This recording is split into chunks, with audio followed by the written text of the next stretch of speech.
fa na dia mbola eo am-piandrasana ny voka-pifidianana tamin'ny fiodinana voalohany kosa dia efa miomankomana ny ekipan'ny era gendarme-pianina hiatrika ny fifidianana filoham-pirenena fiodinana faharoa mametrapetraka ny paika rehetra entina aombiazana ao anatin'ny fiodinana faharoa io.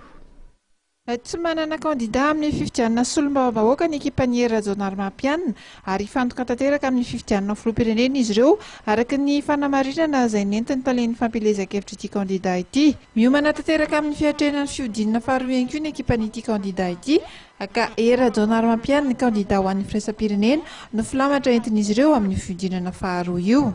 Ny structure rehetra ato anatin'ny era gendarme-pianina zany dia structure mibanjina an'ilay fanomanana an'ilay deuxième tour présidentiel.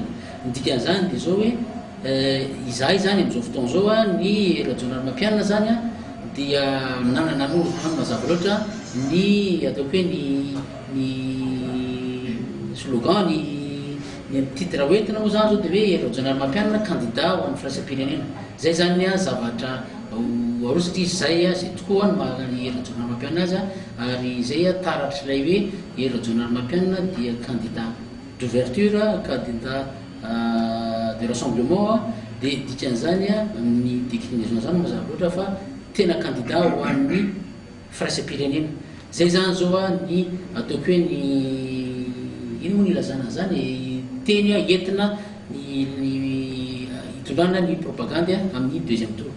Faharoa manarakarak'izay ny mikasika ihany koa zany an'ilay structure dia ny structure apetraka dia hoe structure ny ery era gendarme-pianina. Mety ho gaga nareo fa manina no era gendarme-pianina ny anarana eto satria sao dia misy mieritreritra ny olona amin'ny hery vaovao Madagasikara hoe sao dia manana député ny hery vaovao Madagasikara dia natao mihitsy hoe QG era gendarme-pianina dia misy ny délégué de vote era gendarme-pianina. Anisany nitondran'ny talen'ny fampilezakevitry ny kandida ihany koa fanazavana ny momba ny mandat omena ny solotenan'ity kandida ity eny amin'ny bureau ampandataham-bato.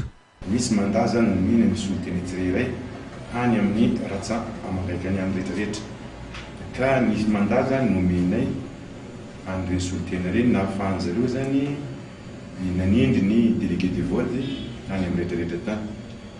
Dia iny mandat iny koa nomena koa ny parti politique antoko politique izay niaraka taminay. Izay mahafaka misolotena ny candidat hery raha gendarme-pianina any amin'ny toerana izay alihany any sy ahafahany nanao ny fampilezakevitra. Ka iny mandat iny nomena tamin'ny 25 octobre 2013 zany hoe efa tapitra zany iny mandat iny.